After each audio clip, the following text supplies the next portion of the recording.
What's up, guys? It's Leo here. In this video, I'll be talking about a pretty serious topic, which is the transition from childhood to adulthood. So if you're 18 years old like me, or if you're a little younger, maybe 16 to 17, or maybe a little older like 19 to 20 and already in college or working, well, this video is made just for you. At this point in life, it's very easy to just say I have a lot of time left, and at around 30 years old I can start to get my life in order. I can just party every day, drink alcohol, and do all these unnecessary and terrible things, and everything will be fine when I'm 30. However, that could not be further from the truth. In fact, we should use this time from 18 to around like 27, 28, late 20s as a very good period for self-growth and self-improvement, because this is a crucial period of time where you have a lot of time on your hands. You're not married yet, you don't have children, and you're just by yourself and in this like transitionary phase between childhood and adulthood. There are 3 reasons, or maybe 4 main reasons, why you should really focus on self-growth, especially from 18 to 28 or 18 to your late 20s. The first reason is because of biology. So essentially, your brain doesn't stop developing until you're around like 25 or in your mid-20s. So this is a crucial time for your brain to develop. And to aid in this process for your brain to develop to its maximum potential, you want to focus on self-growth. The second primary reason is because of time. You have a lot of time on your hands from around 18 to your late 20s, as I mentioned earlier. So you want to be able to just use that time, because you're not married, you don't have kids yet. You want to use that time to the best of your advantage. And the third reason is because of the impact that you can make on your own life. So if you're 18 to 28 or around 18 to your late 20s, if you really focus on self-growth and self-improvement in this period, you really can, make a huge impact on your life for the future. You can really raise yourself in a way to help with your marriage, with dealing with kids, with your work life, and all these things in the future can help with this if you work hard during this time period for self-improvement and self-growth. And also, one last thing is that you don't have to be miserable during this growth period of self-improvement and self-improvement. You can choose to have joy in the midst of any circumstance. And furthermore, I would argue that you would feel even more fulfilled and have more long-term happiness through the process of growth, rather than just letting all your discipline die and just being all casual and just doing whatever you want all day, and just like partying every day, or just like not studying or not doing these great things in life. So now the question becomes, what should I focus on if I really want to improve myself? What should I do? Like, Leo, you told us all about these great things that will happen if you focus on self-growth and self-improvement during this time period. What should we do? Well, before I get there, I want to just say one more thing, which is that in the future, when you're after 30, if you get married and you have children, the thing is, think about it. Your focus in life will not be yourself anymore. Even though it should never just be yourself, your focus will be even more so on other people.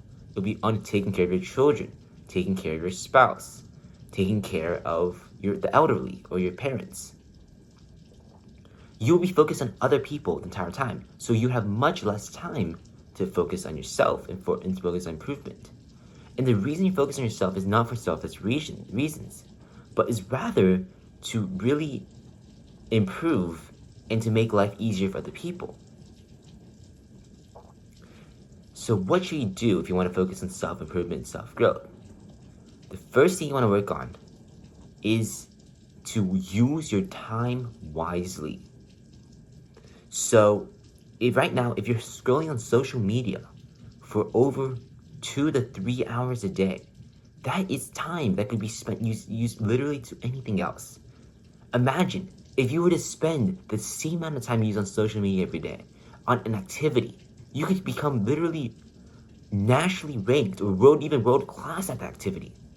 2 to 3 hours a day, that's like, well, over like 700 hours to 1,000 hours a year. That is elite level status. So if you could somehow cut your social media time to an all-time low, well, even though I'm also struggling with this a lot, I really want to do this with myself as well. You want to cut it down to less than 30 minutes a day of social media time. That's already a lot of time, honestly. 30 minutes a day is a lot of time already. So you want to cut it down to 30 minutes or less a day. And the way to do this is, well, there's not really a good way to do this. But the best way is to really tell yourself, I'm not going to look at social media. I'm going to focus on my own things. And just put your phone not close to you. You want to put your phone far away from you and shut it down so you won't be tempted to look at your phone. And you also want to set a period of time where you just, if you want to catch up with friends, set maybe a period of time, you designate a period of time just to do the activity from like maybe 9 to 9:30 where you just reply to all the text messages throughout the day. You don't have to really, well, be always constantly replying on your phone. That would just show your attention span and be bad. And one of the benefits of just cutting down your social media time is that social media and like short form videos, it's really a form of junk for your brain. It's equivalent to eating junk food all day. That would not be good for your body. And there's something called dopamine receptors in your brain.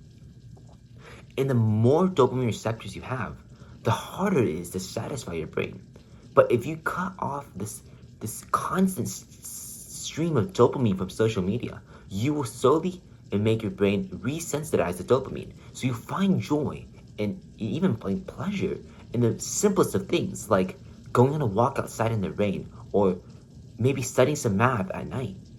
So these things will make yourself much more happy, and even in like a short-term sense, if you just cut down your social media time.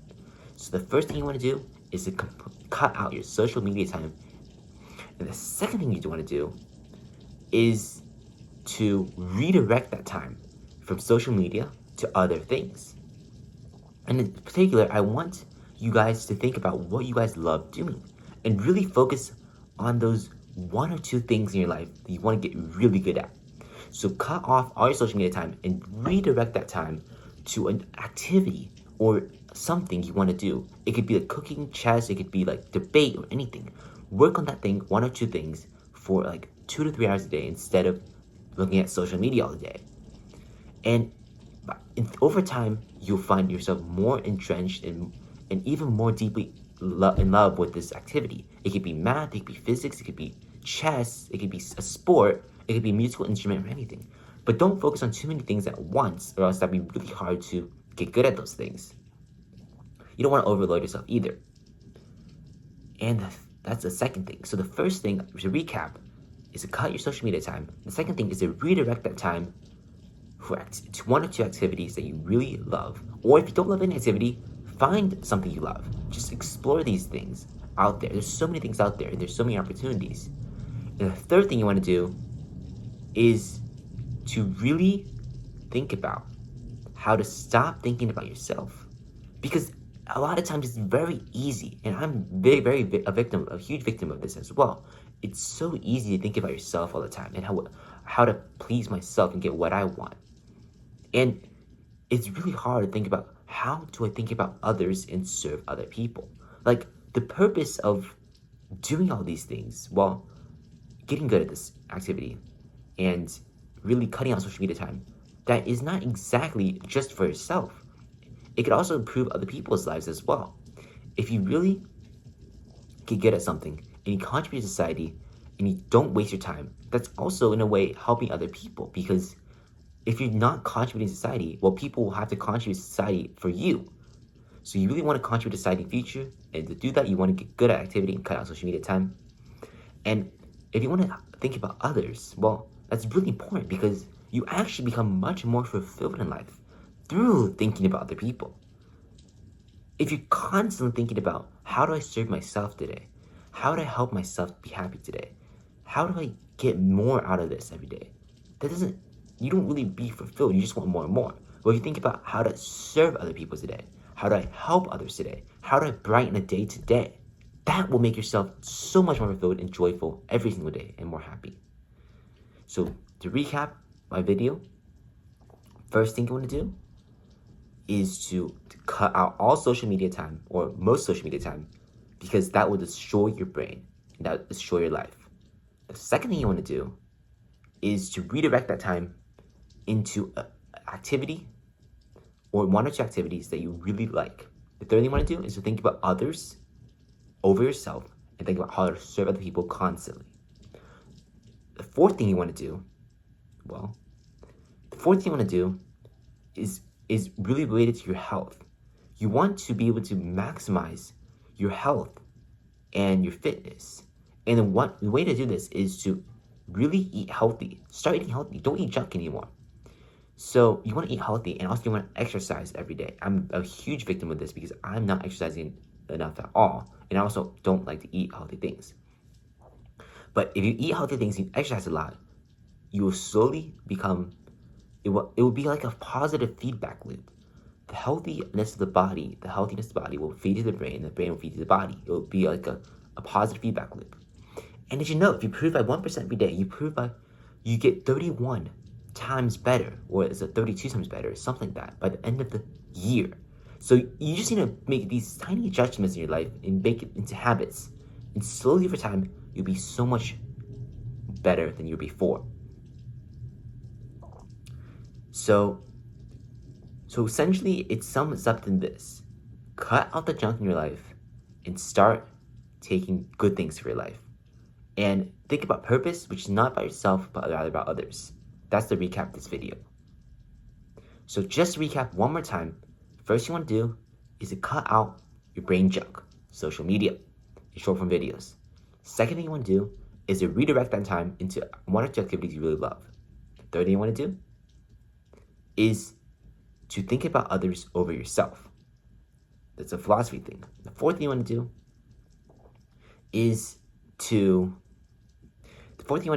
eat healthy and to exercise a lot and do an exercise that you love.